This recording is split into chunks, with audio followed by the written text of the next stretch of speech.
सांसद कांग्रेस की तरफ से पंकज श्रीवास्तव बने हुए हैं। पंकज जी, इन सब के बीच क्या ये देश में किस तरह की सियासत चल रही है? संभल का मुद्दा हम नहीं देख रहे हैं, वहां हम देख रहे हैं बीजेपी अपना एक मुद्दा उठा रही है और दूसरी तरफ अब विपक्षी पार्टियां जाति वाला मुद्दा उठा रही है। क्या यही देश में मुद्दे रह गए हैं क्या 21वीं सदी में, जहां दुनिया चांद पे जाके बस्तियां बसाने का काम कर रही है, हम अभी भी मंदिर मस्जिद इन्हीं में उलझे हुए हैं? बहुत गंभीर सवाल आपने उठाया और मेरा ख्याल है कि पूरे देश की जनता को इसी संदर्भ में सोचना चाहिए। हमारा मुकाबला चीन से है इस समय, हमसे बाद वो आजाद हुआ, वहां पे 1948 में क्रांति हुई और 2019 में उसने कृत्रिम सूरज बना लिया।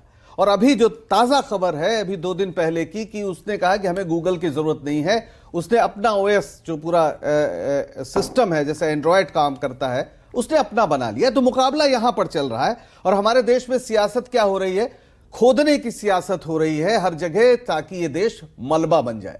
लेकिन यह सवाल है कि अपने आप जनता नहीं कर रही, इस जनता ने तो इस देश में एकता को दिखाते हुए मिलजुल कर दुनिया की सबसे बड़ी ताकत जिनका सूरज नहीं डूबता था उन अंग्रेजों को भगा दिया इस देश से।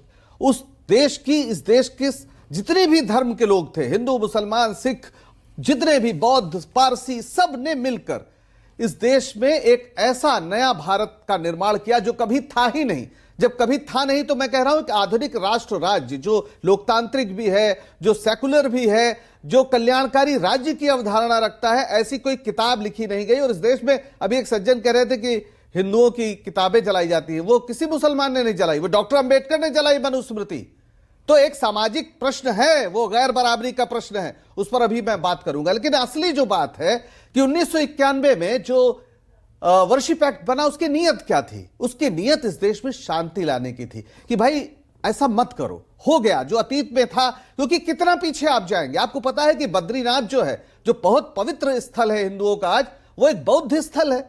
और ये बात राहुल सांकृत्यायन ने ही नहीं लिखी, वहां के हिमालयन गजेटियर में है कि कैसे उस समय उसका पूरा स्वरूप बदला गया। और इस देश के हजारों हजार ऐसे बौद्ध स्थल हैं जिन्हें आज हम हिंदू धार्मिक स्थल के रूप में जानते हैं। तो अगर बात निकलेगी तो बहुत दूर तक जाएगी और यह पूरा देश मलबा हो जाएगा। और जो लोग ऐसा कर रहे हैं वो दरअसल इस देश में मलबे का मालिक बनना चाहते हैं, किसी इमारत का मालिक नहीं बनना चाहते। भारत की जनता ने अपनी एकजुटता से जो नींव डाली थी, जो 15 अगस्त 1947 हमें बार बार याद दिलाता है, वो एक ऐसी इमारत बनाने की कोशिश थी जिसमें सबके लिए जगह होगी, हवा होगी, पानी होगा, सबके लिए भोजन होगा, कोई भी धर्म हो, कोई भी जाति हो। पहली बार आपको एक ऐसा संविधान मिला जिसमें सब बराबर है। लेकिन अफसोस की बात है, अभी प्रभाकर भाई ने बहुत अच्छा बताया, हमें सुप्रीम कोर्ट से ऐसी उम्मीद नहीं थी। जस्टिस चंद्रचूड़ जो करके गए हैं उसे इतिहास याद रखेगा।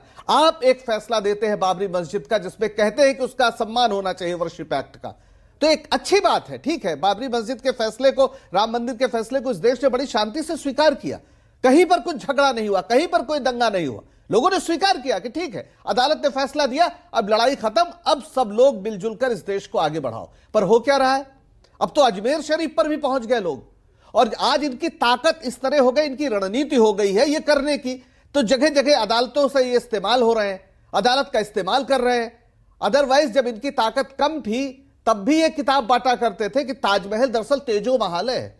अरे इतिहास का सामान्य विद्यार्थी भी जानता है कि कैसे मिर्जा राजा जयसिंह से जमीन ली गई और वहां पे किस तरह से नींव खोदी गई, उसका मॉडल कैसे बना, एक एक चीज डॉक्यूमेंटेड है। उस ताजमहल को, उस प्रेम के इतने महान प्रतीक को भी इन्होंने विवाद से बरी नहीं रखा, क्योंकि हर जगह इनकी एक ही कोशिश है कि लोग एक दूसरे के खून के प्यासे हो जाएं। आप भीड़ होती है, नहीं तो भीड़ का कोई चरित्र नहीं होता। क्या कांग्रेस ने कभी धर्म की सियासत का इस्तेमाल नहीं किया? कभी नहीं। हमने धर्म के सियासत ठीक है, ठीक नहीं, सुनिए, शाह बानो वाला मामला क्या था?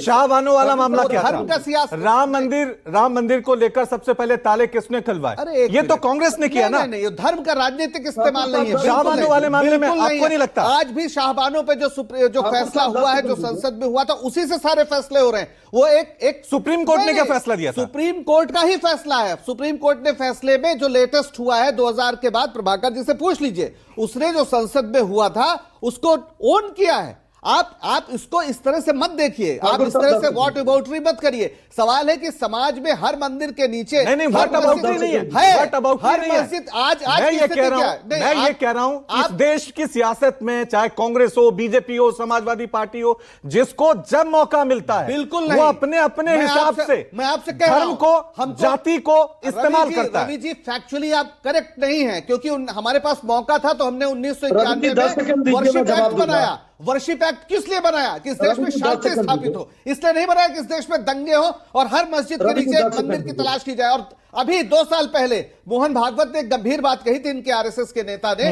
उन्होंने क्या कहा था कि हम हर मस्जिद के नीचे शिवलिंग क्यों खोजे? बहुत अच्छी बात है, लेकिन जब 2024 में देश में पिट गए, बहुमत नहीं आया और यूपी में पिट गए, यूपी में पिट गए, तो यूपी को जलाने के लिए ये लोग ये बात जान लीजिए। ठीक है, बाकी जाति के प्रश्न को, जाति जनगणना का प्रश्न आपने उठाया, 1 मिनट सुन लीजिए, बहुत जरूरी है। और भी आपने सवाल जाति का उठाया, जाति का प्रश्न नहीं है, जाति जनगणना का प्रश्न, सामाजिक न्याय का प्रश्न है, भागीदारी का प्रश्न है, और उसको इससे मत जोड़िए आप। ठीक है, वो एक विषय है, लोगों को वो एक वंचित विषय नहीं कर है सकते। जाति। आप इस देश में चाहे वो जुडिशरी हो, चाहे पत्रकारिता हो, चाहे वो नौकरियां हो, अगर वहां दलित पिछड़ों का ठीक है कांग्रेस ही कहती थी ना, कांग्रेस तो वो लड़ाई लड़ी जाएगी, कांग्रेस ही कहती थी ना, जात पर ना पात पर। आज भी कह रहे हैं, जात पर ना पात पर, इसका मतलब ये नहीं कि मोहर लगेगी हाथ पर। आज वही कांग्रेस जाति जनगणना, ओबीसी बार-बार जाति जनगणना ठीक है, करेंगे, बाकी में भारतीय जनता पार्टी हो गया, श्रीवास्तव जी हो गया, नहीं करेंगे, हो गया, 2018 में हो गया, राजनाथ सिंह ने संसद में हो गया,